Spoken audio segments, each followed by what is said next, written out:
Hey everyone, Anthony here with Empire Music, empiremusiconline.com.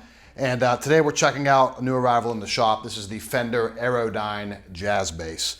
The name Aerodyne, you can kind of get the meaning of that as soon as you pull this thing out of the box, or at least I did. And this is an instrument that I don't have a whole lot of experience playing. I think we may have had, like that older Duff McKagan model might have been through the shop before. And I don't know that I had my hands on that a whole ton. And I've played a few of these throughout the years.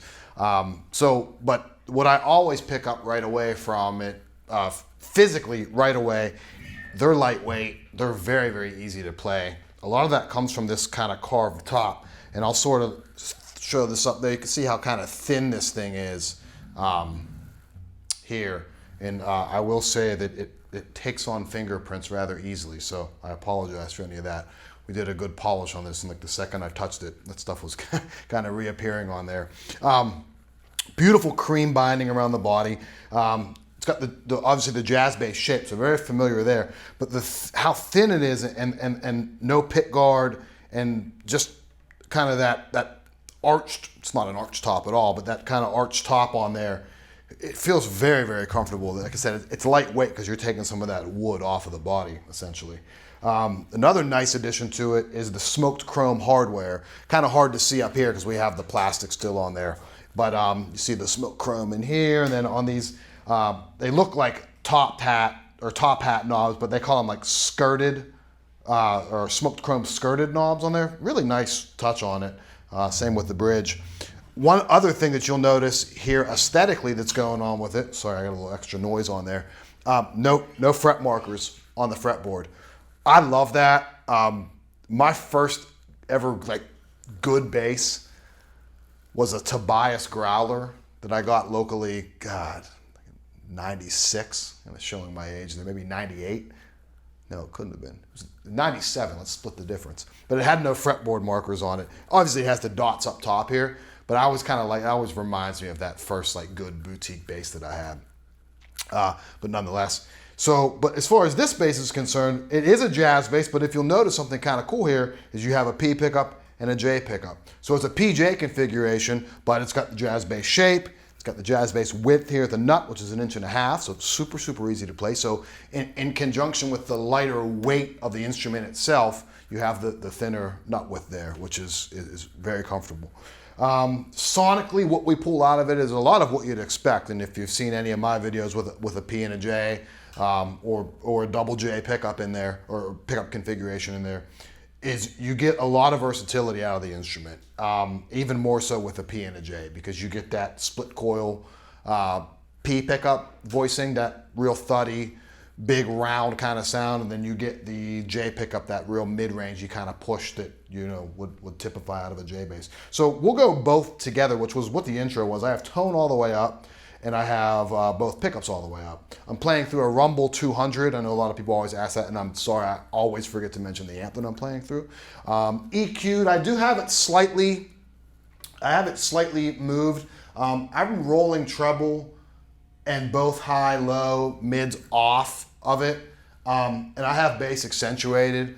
I just didn't like where it was sitting totally flat, which is usually how I would do it, but I did tweak that just a little bit. In fact, I'm gonna put them all flat for you, and we'll see what that sounds like. So tone all the way up, both pickups all the way up. So Rumble 200 through, I think it's what do we use, the SM97, I think it is on the Shure, Brent? Yeah, SM97 that we're recording everything through. So everything wide open right here. Or is it SM94? Let's look. 94? My man. SM94, because I know what it is. Now I do. So everything wide open.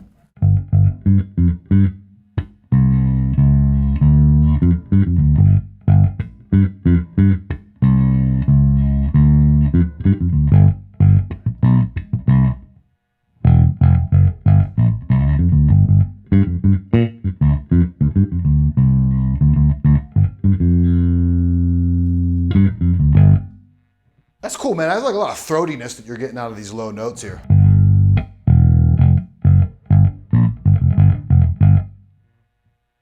Do the same thing with the pick. Everything wide open.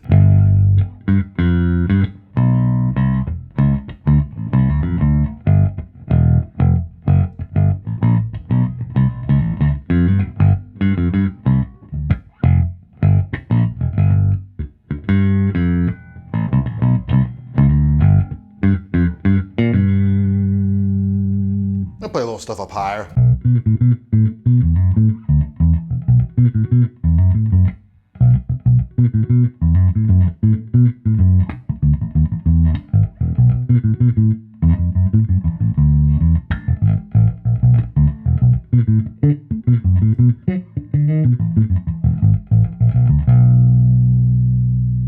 So that's wide open. So you're hearing like the best of both worlds there. You're getting that big round P bass hit, and you're getting that mid-range kind of extra something with the J pickup. So we'll just do P pickup now.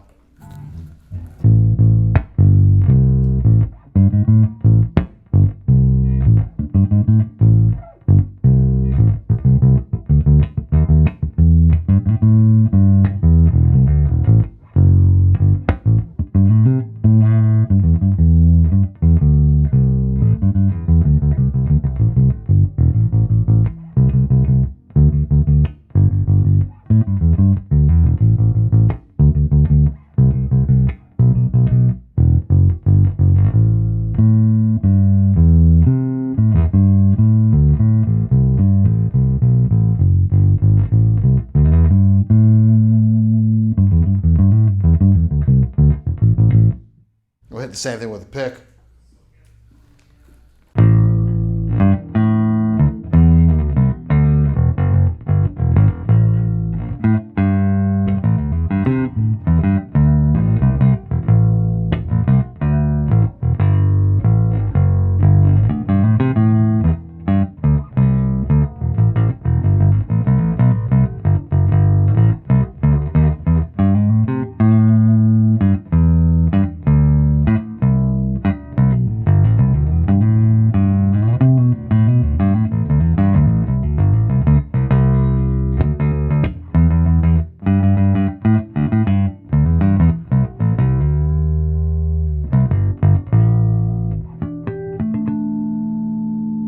And we'll roll that back. We'll go just J pickup here. You'll notice some bottom end kind of drop out here with that mid-range really kind of come up into the mix.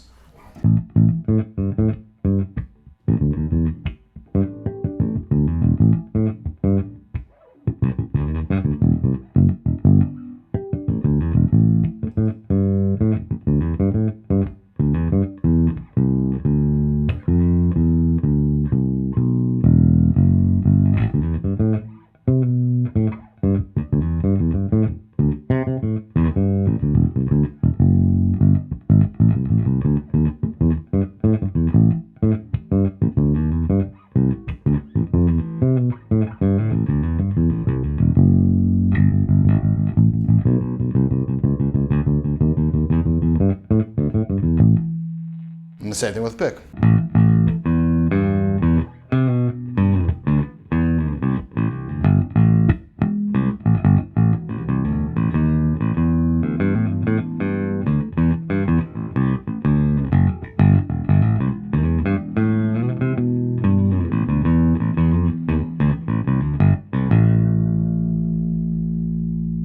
I'm gonna roll a little bit of tone off of that. And I got a kind of a cool idea on improvise here.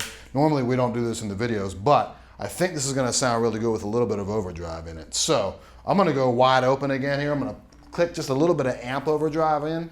And I know this isn't an amp review, but the overdrive circuit on the Fender Rumbles, regardless of what the wattage is nice.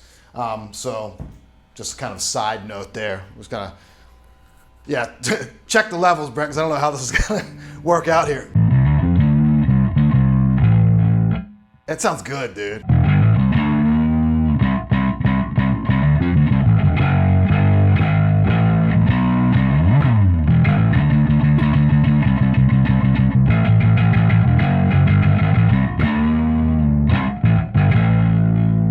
gonna take a little treble off of that.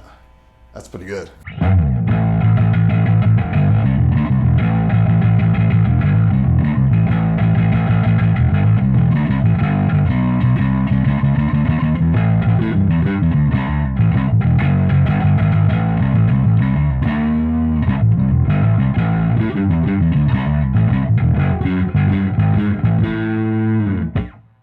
So, okay, the review's in. This guitar rocks with overdrive on it.